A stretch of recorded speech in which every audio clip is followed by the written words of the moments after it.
What's up, world? How's everybody doing this lovely Monday?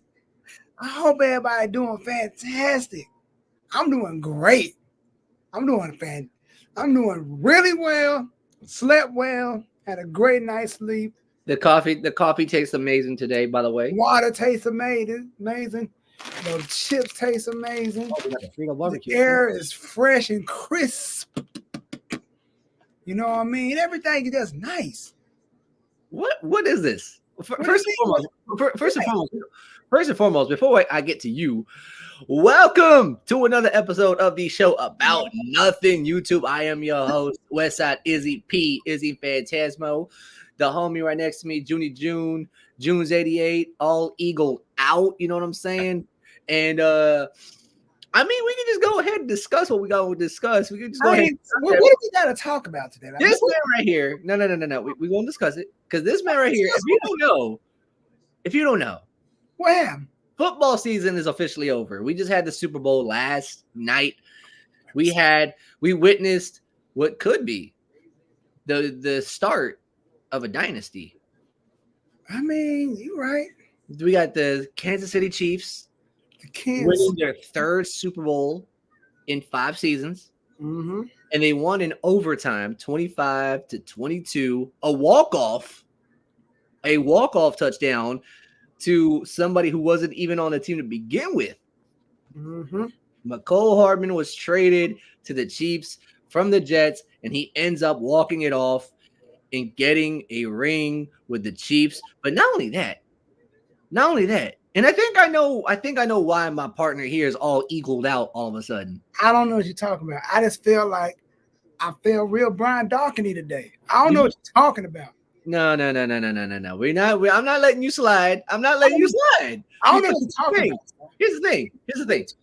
This man right here has been talking to me about how certain players on the 49ers have been kind of chirping about his beloved Eagles. I said that. Yes, you did. Me. Yes. You sure? Would you like to talk about it? All I'm saying is that sometimes you get humble. Sometimes in your press conferences, you talk about stuff that ain't got nothing to do with nothing. You don't talk about what you're supposed to talk about. You talk about other teams that you don't think of that are rivals and whatnot. Then you end up not doing what you're supposed to do. And I got to go back and recant my statement. They said if Brock Purdy was healthy, they would have beat they would have beat Kansas in the Super Bowl. They would have beat the Eagles. I say they lied because from the look at Brock Purdy, didn't look like they did too. They kept the game in front of them for the most part. But I came on this joint last week and said, if the 49ers play the way they played Detroit, they will not win this game. In like clockwork, they played how they played the Lions, and they did not win the game. I'm not saying I was right, but I'm not saying I'm wrong. I'm just saying I called it, and nobody wanted to believe it. I'm gonna say this. I'm watching the game with a group of people from my church or whatever, right? And this was a nail biter. This was a back and forth game. You cannot deny this was a back and forth defensive battle. Like it was a good game, like a real good game. Like going to overtime, down to the last 10 seconds type of game, a walk-off touchdown. I'm gonna say this about Brock Purdy. The kid proved me to be. I had a feeling this kid was gonna be something special. Now, granted, this is his first year as a full-on starter in the league. Remember, last season he only played 7 games, and then got hurt in the NFC Championship game. Mm-hmm. Brings his team all the way to a Super Bowl in his first year as a starter in his second season. So I look at this team, I look at Brock Purdy, and I'm like, you know what? It was Super Bowl or bust with this kid. And I had said this when Trey Lance got traded. I was like, look, it's Super Bowl or bust. If they don't make a Super Bowl, then you got to look at Shanahan, you got to look at Lance, and you got to wonder, like, maybe is this the right leadership you want on the job? And they made it to a Super Bowl. They did. But did Brock Purdy do everything that he needed to do to win? I don't think so. But then again, though, I think it was Justin Reed or L'Jarius Sneed, one of the two at the post game presser. They said they weren't afraid of Brock Purdy in his passing game. And to me, that says a lot. Can I interject real quick? Go ahead. And here's my thing with the Niners.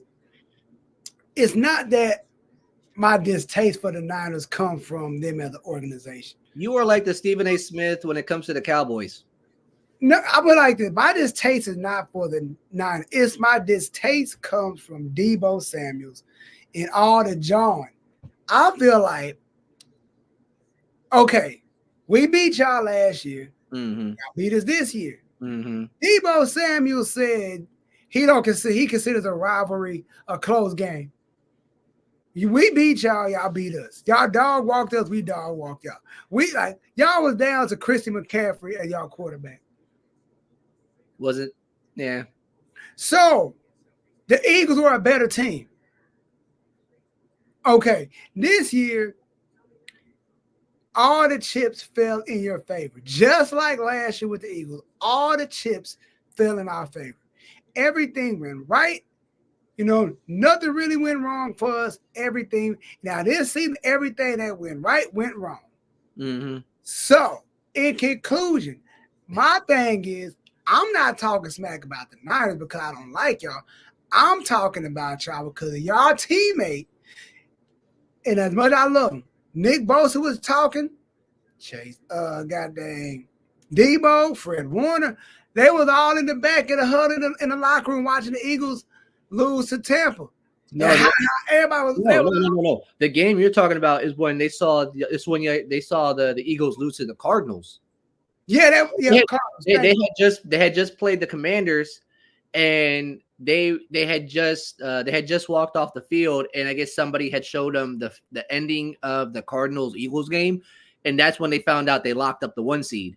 And they was I told y'all for 3 weeks. All that gonna come back to bite them.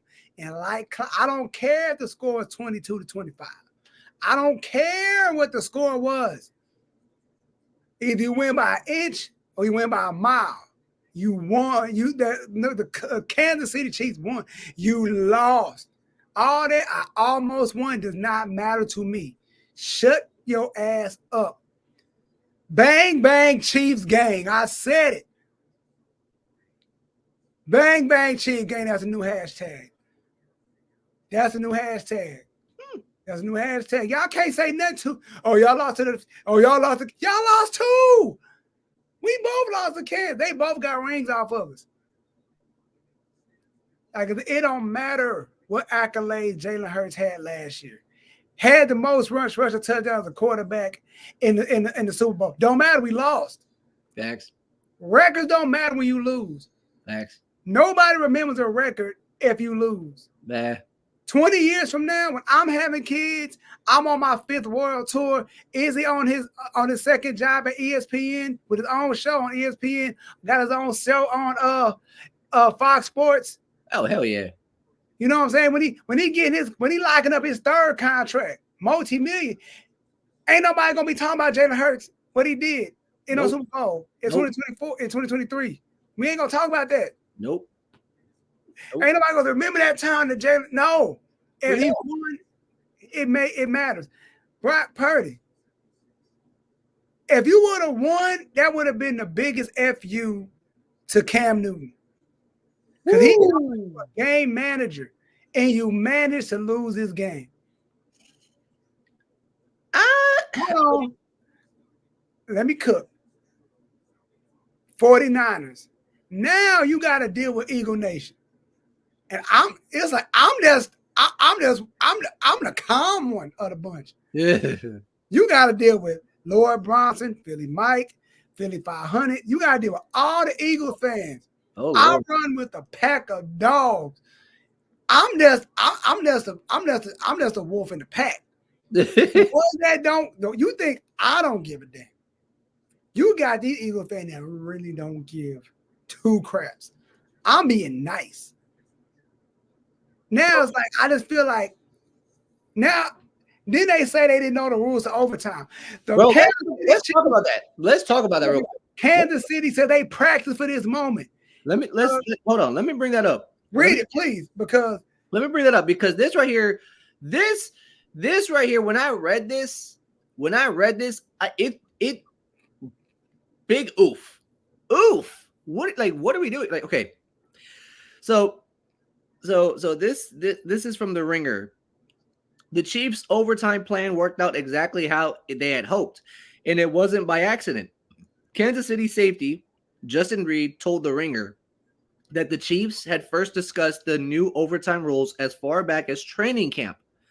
Defensive lineman Chris Jones told me players were prepared for what to expect if the Super Bowl went into overtime. We talked through this for 2 weeks, Jones said.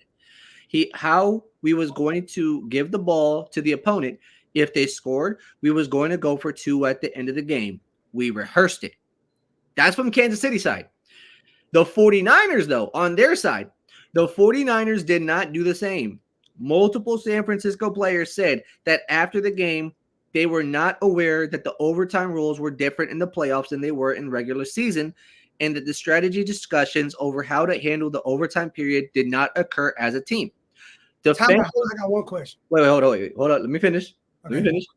Defensive lineman Eric Armstead said he learned the details of the postseason rule when it was shown on the Allegiant Stadium Jumbotron during a TV timeout after regulation. Fullback Kyle Juszczyk said he assumed the 49ers asked to receive when they won the toss because that's what you would do in the regular season when a touchdown wins the game. I guess that's not the case. I don't really know the strategy, Juszczyk said. Okay, my question is, because I want to get an understanding, just correct me. So if the Niners would have scored, right? If they would have scored. Okay, then Kansas get a chance to go down the field and score. Right. So basically, so think of it like this. This is like college football rules in overtime, but instead of it starting on like the 25 or the 30-yard line. I think it's a 25. The 25. So instead of it being on the 25, both teams get a chance to score. Right. It's 15 minutes. Basically, the referee said it's a brand new game. Both teams get 3 timeouts. There's no coaches' challenges. Whoever gets the ball first goes down, gets a chance to score. Let it be a touchdown or whatnot. Then the other team gets the ball, and they get a chance to score as well. Unless it's a defensive score or a defensive turnover after the first team scores, you go on and play. Okay, my next question is this. I heard something about a double overtime. I think you sent me something about some double overtime. Yeah, okay. So there was a thing that somebody had posted. I think it was from Adam Schefter. Yeah. Okay. So regarding Sunday's Super Bowl 58 matchup, CBS Sports Chairman Sean McManus quipped, "The NFL has alerted us that for the first time ever, we will have a double overtime game in the Super Bowl." And that tweet got rehashed it was like a 5-day-old tweet, and it got rehashed last night. I sent it to you, and I was like, "What's this about?" And you were like, "Really? You're in a conspiracy?" I was like, "Hey, look, this was just posted." We didn't know. Like, for all intents and purposes, we could have been seeing a double OT because the way the game was playing out towards the end. My question is, go ahead. Out for the sake of argument, for the sake of kicks and giggles. Okay. What if it went to double O? Okay. And it was still tied at the end of the game. Ooh, triple OT. So someone has to win. I mean, that's not. Someone got to win. I'll be so tired. Look. In any regular season game, if it ends in overtime and a tie, guess what? It's a tie. It's happened before. But in the case of the playoffs and in the Super Bowl, someone got to win. We're not tying. We are not splitting the trophy.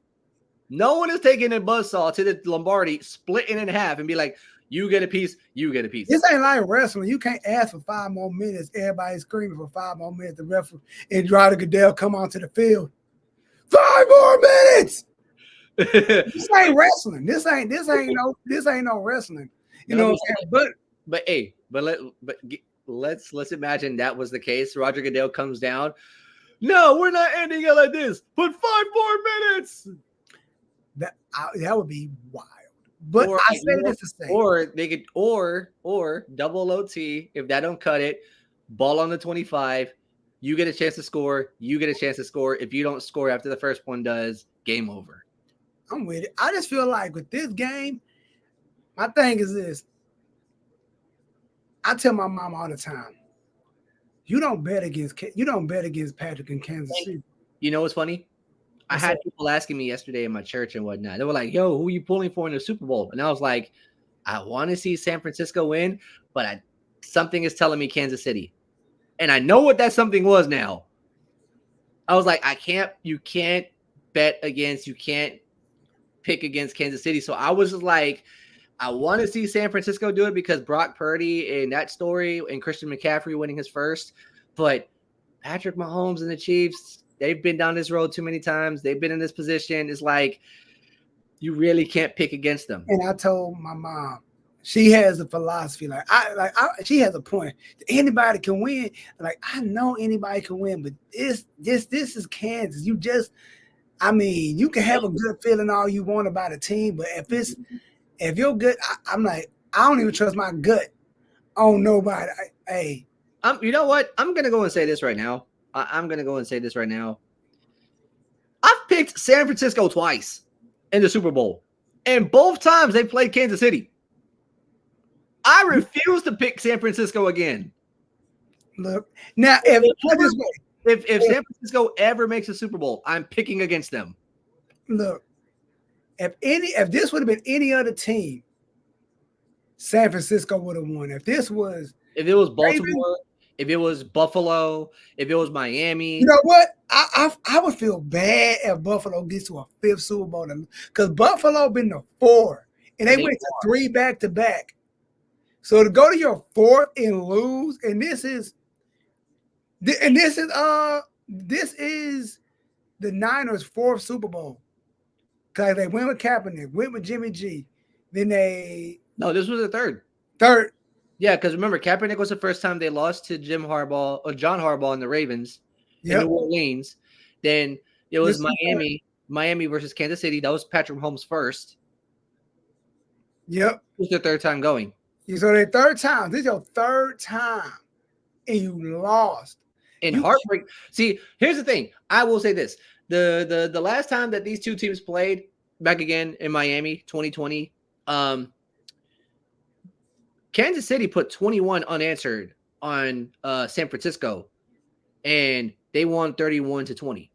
Then this game, they walked it off 25-22. Now, here's the kicker that a lot of people are putting. Kyle Shanahan, this is his 3rd Super Bowl, his 3rd one, where they've had double-digit leads, and they lost. And like I always say, I told my mama this again, the only way, and we're going to switch gears, the only way to beat Kansas, you got to hang 40 in the first half. You got to get up on them early. You cannot give. It's like saying, like, yo, close that door. You got a pet cat. Close the door. If that door is not closed, it's gonna run out. Mm-hmm. You can't give any way. San Francisco had to do what Green Bay did to Dallas. They had to. And then, on top of that, and on a bias aside, even that Dallas still tried to come back. They almost came back. Almost. Yep. And that's another part. I feel like even if you get 40, they're going to find a way to come back because the score was you could say that, yes, but let's go back a bit. Remember, Kansas City beats San Francisco in 2020, right? And then the following year, they go back to the Super Bowl. And they play Tom Brady and the Buccaneers. But the Tom Brady Buccaneers, they end up blowing out Kansas City 31-9. So, yes, if you give them a little bit of breathing room, they can come back. But also, if you get up on them early and like you really, like if you really assert yourself early, then like it's hard for the boy. It's hard for anybody to come back from that. But Yep. but let me get your attention real quick. All right. Super Bowl 59, New Orleans next year. The logo just popped. Here we go. The logo. Don't start. Don't I start. have the I have the logo Don't here. start. I'm not buying it. Huh? Don't start. Because this logo goes a million ways. Wait. I have the logo here. Because I'm hearing Eagles. God dang, what's the boy's name? Eagles, Ravens. But if you look at the green, that could be Jets, Vikings. I mean, but you want to see it? Yeah, I know it's in the water. I know I've seen the colors. Are they? Yeah, I know the colors.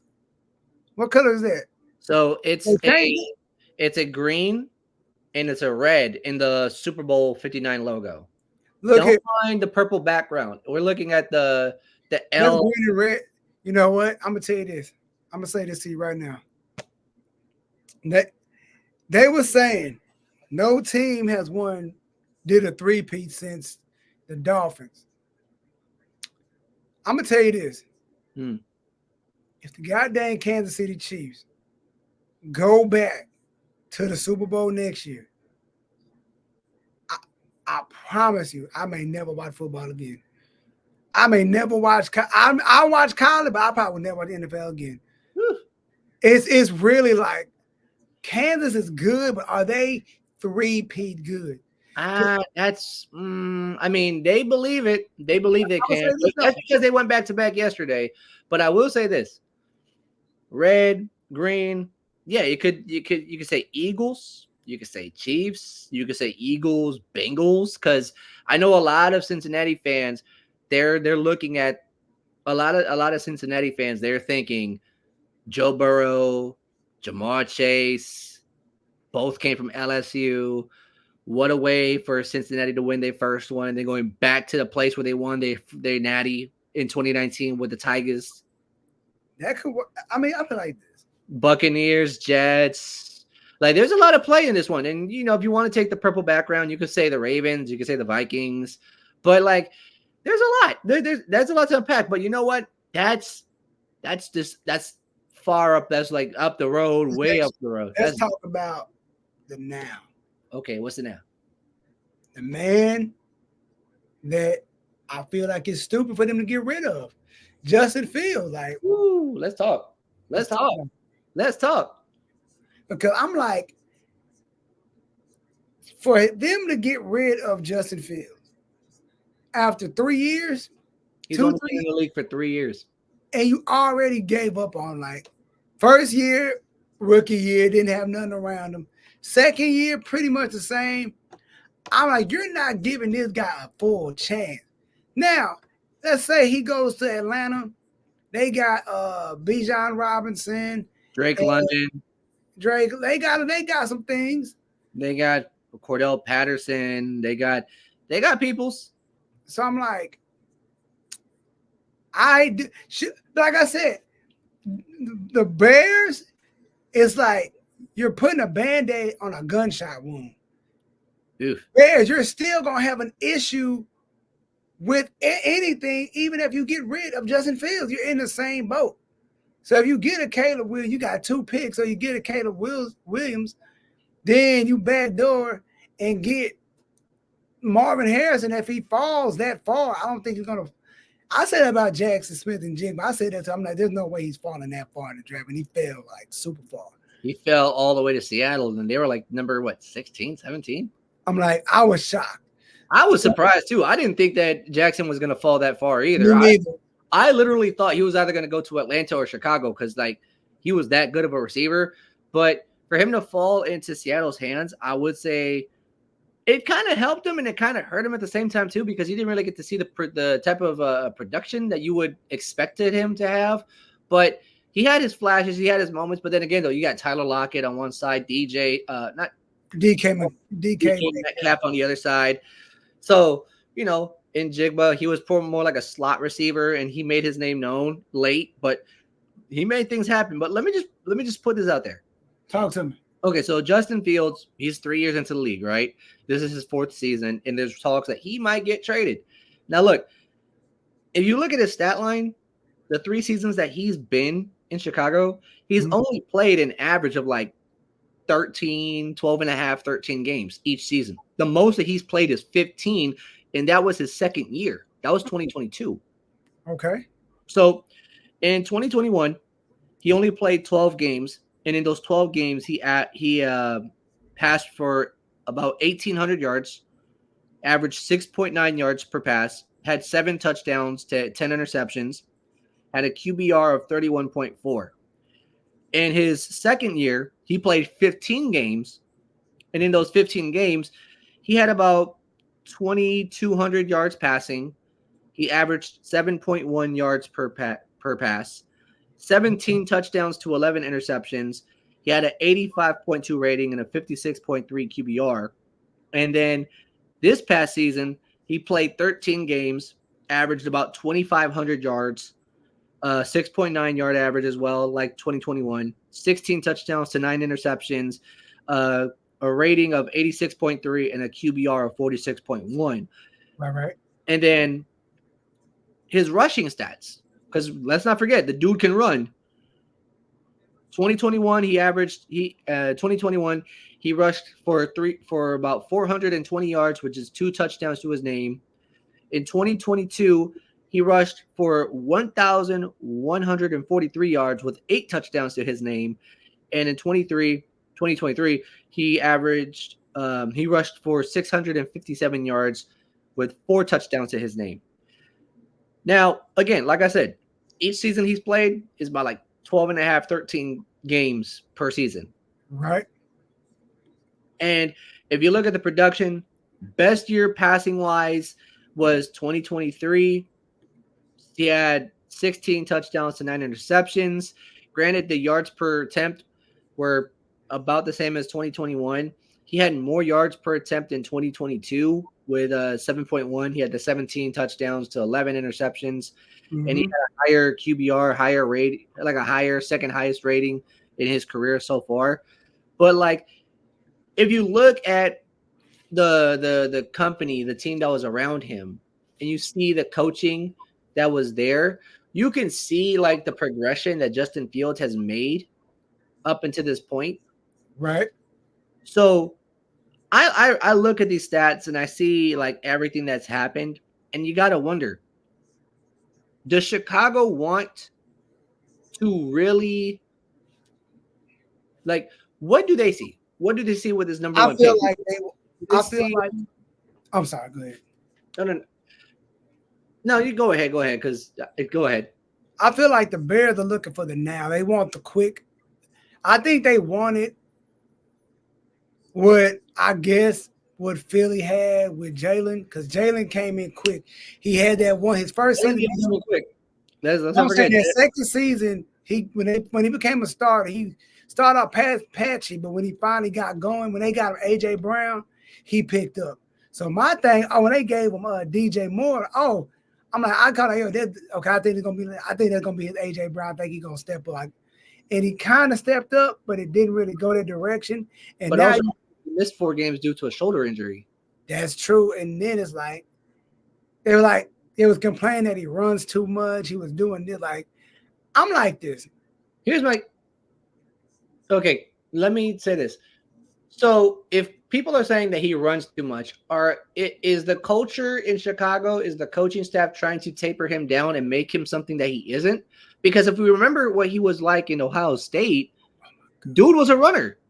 He's a dual threat quarterback. He doesn't stay in the pocket. Like, he can stay in the pocket and pass from it, but he's more or less like a dual threat. He's more of Patrick Mahomes and Lamar Jackson. And look, I've seen Justin Fields. I didn't watch him at Georgia. I didn't know too much about him. I was like, when he came to our house, I'm like, who is this kid? Like, is he what, like, who is he? I don't know. Like, I went for me. But when he started playing, I'm like, okay, I see you. Then when I seen him play the game, and he got annihilated. I think he injured his leg. He came back in the game through a dot to Garrett Wilson. I'm like, yep, he the guy. He the truth. But like, it's like when I go back to CJ Stroud, even the CJ Stroud, like, bro, like, where was all this 2 years ago? Like, CJ Stroud he went to Houston and just acted a fool. But I'm thinking like, and this was a guy that was an automatic day one start. He didn't sit behind nobody for a year because the Houston didn't have nobody to sit behind. Like, yeah, what, Davis Mills? That was their second guy. Yeah, like that's who you want him to. Nah, like CJ Stroud won some games. Like, yo, how did you? I mean, the game that speaks the game that sticks out to me the most in CJ Stroud's like first year was against the team I'm worrying. He came back. They had scored a tub, and I'm like, well, Baker Mayfield leads a comeback drive, goes all the way down the field, throws a dot to K-Dot in the end zone. 46 seconds left on the clock. CJ Stroud takes his team. pulled his best Aaron Rodgers impression. Boy, I mean, the best Aaron Rodgers impression I ever seen. Like freaking Tank Dell, Nico Collins, who's the tight end? Oh, Dalton Schultz. And I think Elijah Brown, I think his name is. Or Elijah Moore, one of the two. I can't remember his name. But takes that roster, takes that offense down the field and throws a dot to Tank Dell. And what was I have to say, Tank Dell made one hell of a catch in the end zone because that boy was running a crossing route on the like an inside route. CJ gets out the pocket, just throws it, and you see Tank just go up and I'm just like, I'm watching this game. I'm like, yo, Baker just led that drive. Like, they're going to win this. And you see CJ Stroud just flawlessly move down the field so quickly and win it like that. I was like, yeah, this kid, CJ nasty. I was mad at the fact that the defense like really gave up, like just let him have that one. But I was like, yeah, Houston got their guy. Yep. And before we get up out of here, man, let's talk about that last thing I sent you, bro. Oh yeah. Let me read that real quick. Okay, let's talk. Okay. All right. Michigan graduate Joey Velasquez, a Columbus native and a DeSales High School graduate, transfers to the Ohio State as a walk-on linebacker. You sent me this. Bro, you want to talk about it. Speak on it. It's looking like I don't know what's going on. I mean, unless the funk is really about to hit the fan with Michigan, they really going. Like, people kids getting out there left and right now. I don't want to get punished. Cause like I said, when some stuff about to go down, like, well, these fools about to start fighting anything. All right, let's get up out of here, man. It's about to go down in a minute. All right, now we're gonna holler at y'all. Where y'all going to play? Yeah, we just gonna get up. When you see like, all right, well, he just walked in. Oh, that group just walked. We're gonna go ahead and get up out of here, man. Bro. These fools about to start. These fools know for starting trouble. Let's get up out of here. That's what they're looking like. Like they know what happened. Like, well, I'm gonna take this and just dip on out. Because you don't know what the consequences around the case is gonna be or what. They won their national title, and now they're like, oh wait, Harbaugh actually left for the Chargers, and we got the new guy, but they still got this investigation going. You know what? I'm gonna just hit that portal real quick. And the thing about you left and went to your ops.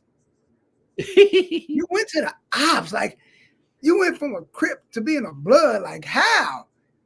Like, that's gonna be whole. Like, dude, how do you switch team? Like, how do you walk in that locker room? How do you walk in that locker room? I could, dude, that's like me playing. But here's the thing. It says he's a graduate. Right? So if he's coming on as a walk-on, either one or two things happened. Either A, he was told, and I'm going to use the Baker Mayfield scenario where he was a walk-on at Texas Tech, and he asked if he was going to be put on scholarship, and they said no. They were going to use it on somebody else, and he ended up walking on to Oklahoma.